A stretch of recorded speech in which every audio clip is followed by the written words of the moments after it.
بسم اللہ الرحمن الرحیم۔ دوستو، پیچھے سے بات چلتی ہوئی آ رہی ہے آپ صلی اللہ علیہ وسلم کے نسب مبارک کی، اور بات قصی تک پہنچی۔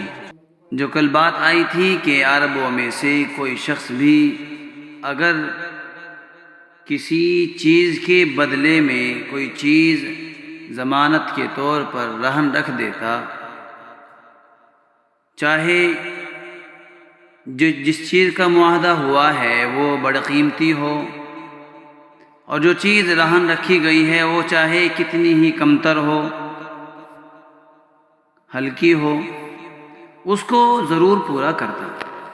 جب بنو تمیم کا ایک وفد نبی کریم صلی اللہ علیہ وسلم کی خدمت میں حاضر ہو کر اسلام سے مشرف ہو گیا، اور آپ کی دعا سے ان کا قحط ختم ہو کر سرسبزی و خوشحالی چھا گئی، اور ادھر اس وقت تک حاجب مر چکا تھا، تو حضرت عطارد رضی اللہ عنہ نے اپنی قوم کو شاہ کسریٰ کے پاس چلنے کا حکم دیا۔ وہاں پہنچ کر عطارد کسریٰ کے پاس گئے اور اس سے اپنے باپ کی کمان واپس مانگی۔ کسریٰ نے کہا کہ تم نے تو مجھے کوئی چیز نہیں دی۔ تو عطارد نے کہا، اے بادشاہ، میں اپنے باپ کا وارث ہوں، ہم نے اپنا عہد جس کے لیے ضمانت دی تھی وہ پورا کر دیا ہے، اگر اب آپ نے میرے باپ کی کمان واپس نہیں کی تو ہمارے لیے سخت عار اور شرم کی بات ہوگی، اور لوگ ہمیں ذلیل کریں گے۔ اس پر کسریٰ نے کمان واپس دے دی اور انہیں ایک خلعت پہنایا۔ پھر جب عطارد رضی اللہ عنہ رسول اللہ صلی اللہ علیہ وسلم کے پاس حاضر ہو کر مسلمان ہو گئے، تو انہوں نے وہ خلعت یعنی کپڑا، لباس حضرت صلی اللہ علیہ وسلم کو پیش کیا، مگر آپ صلی اللہ علیہ وسلم نے اس کو قبول نہیں کیا، بلکہ فرمایا کہ اس خلعت کو وہ پہنے گا جس کا آخرت میں کوئی حصہ نہیں ہے، اس لیے کہ وہ خلعت ریشمی تھا، اور ریشم پہننا مردوں کے لیے اسلام میں ناجائز ہے۔ بہرحال تمیم کے لوگ اس کمان کو اپنے لیے باعث فخر سمجھا کرتے تھے۔ اسی طرف ایک شاعر نے اشارہ کیا ہے، اور بہت اچھے اور عمدہ انداز میں کیا ہے کہ تزہو علینا بقوس حاجبیہا فیہ تمیم بقوس حاجبیہا۔ بنو خزاعہ کو بیت اللہ کی تولیت و انتظام سے ہٹا کر اور انہیں مکے سے جلا وطن کر کے قصی قریش کا تنہا سردار بن گیا۔ بنو خزاعہ کو اس لیے ہٹا دیا گیا کہ انہوں نے قصی کو بیت اللہ کا متولی تسلیم کرنے سے انکار کر دیا تھا۔ نیز یہ کہ ابو غبسان نے، جس کا ذکر پیچھے گزر چکا ہے، قصی کو بیت اللہ کا جو انتظام سونپا تھا، بنو خزاعہ نے اس کو بھی تسلیم نہیں کیا تھا۔ اس سے پہلے بنو خزاعہ نے حج کے آخری ایام میں قتل و قتال کیا تھا، جبکہ عربوں میں یہ امان کے دن ہوتے تھے، اور ان دنوں میں خون ریزی کرنے والا سخت ملعون اور گنہگار ہوتا تھا۔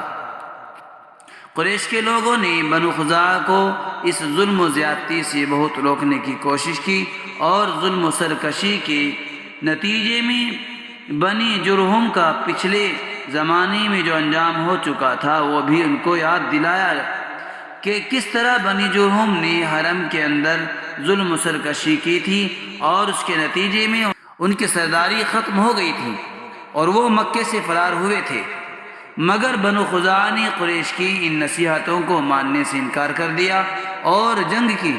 زبردست قتل و قتال ہوا اور دونوں فریقوں کو سخت نقصان پہنچا، مگر بنو خزاعہ کا نقصان زیادہ تھا۔ آخرکار انہوں نے صلح کی دعوت دی، اور بات اس پر ٹھہری کہ عربوں میں سے ہی کسی کو اپنا ثالث اور حکم بنا لیا جائے۔ سب نے متفق طور پر اس مقصد کے لیے یعمر ابن عوف کو منتخب کیا، جو ایک نیک اور معزز آدمی تھا۔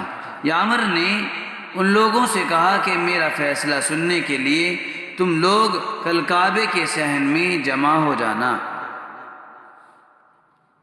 متعینہ وقت پر جب لوگ جمع ہو گئے تو یامر کھڑا ہوا اور اس نے کہا، لوگو، جو قتل و خون ریزی تم لوگوں کے درمیان ہو چکی ہے، میں اس سے اپنے قدموں سے روندتا ہوں، اس لیے ایک دوسرے پر کسی کا کوئی حق اور خون بہا نہیں رہا۔ ایک روایت یہ ہے کہ اس نے یہ فیصلہ دیا کہ قریش کے ہاتھوں جو نقصان بنی خزاعہ کو پہنچا کل عدم ہے، اور بنی خزاعہ کے ہاتھوں جو نقصان قریش کا ہوا اس کا خون بہا ہوگا۔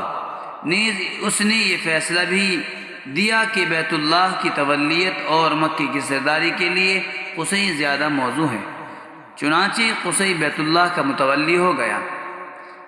ایک روایت ہے کہ قصی نے عشری ٹیکس لگایا کہ مکے والوں کے علاوہ جو شخص بھی تجارت وغیرہ کے لیے مکے میں داخل ہوتا اس سے عشری ٹیکس وصول کیا جاتا۔ بنی خزاعہ جن کو قصی نے تولیت کعبہ سے ہٹا کر جلا وطن کیا کہ لوگوں نے بیت اللہ کی تولیت بنی جرہم کے ہاتھوں سے چھینی تھی۔ قبیلہ بنی جرہم میں مکے کی سرداری اس طرح پہنچی تھی کہ مزاز ابن عمر الجرہمی الاکبر بیت اللہ کا متولی ثابت ابن اسماعیل کے بعد ہوا تھا، کیونکہ یہ مزاز جرہمی ثابت اور اسماعیل کی دوسری اولاد کا نانا تھا۔ اس کے بعد بیت اللہ کی تولیت اور مکے کی سرداری مستقل بنی جرہم کے ہاتھوں میں آ گئی۔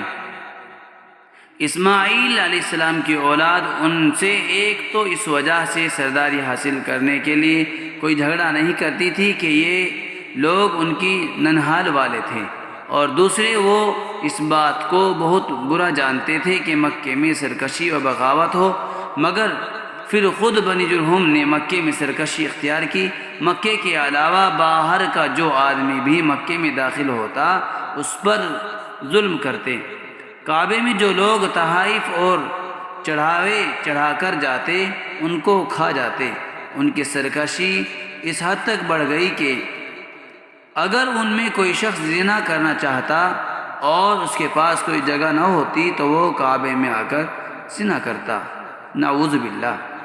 آخرکار بنو خزاعہ نے فیصلہ کیا کہ بنی جرہم سے جنگ کی جائے اور انہیں مکے سے نکال دیا جائے، چنانچہ انہوں نے ایسا ہی کیا۔ اس سے پہلے بنی جرہم کی اس سرکشی کی سزا میں اس قوم پر ایک ایسا کیڑا مسلط کر دیا گیا جو اس کیڑے کے مشابہ تھا جو اونٹوں اور بکریوں کی ناک میں ہو جاتا ہے۔ اس بیماری کے نتیجے میں اتنی بربادی ہوئی کہ ایک ہی رات میں بنی جرہم کے 80 آدمی ہلاک ہو گئے، جو سب کے سب پختہ کار تجربے کار تھے۔ ایک روایت یہ بھی ہے کہ اللہ تعالیٰ نے بنی جرہم پر نکسیر چھوٹنے کی بیماری مسلط فرمائی اور اس سے ان میں زیادہ تر لوگ ختم ہو گئے۔ یہ ممکن ہے کہ یہ نکسیر ناک میں اس کیڑے کے پیدا ہو جانے کی وجہ سے ہی پھوٹی ہو۔ اس طرح دونوں روایتوں میں کوئی اختلاف نہیں رہتا۔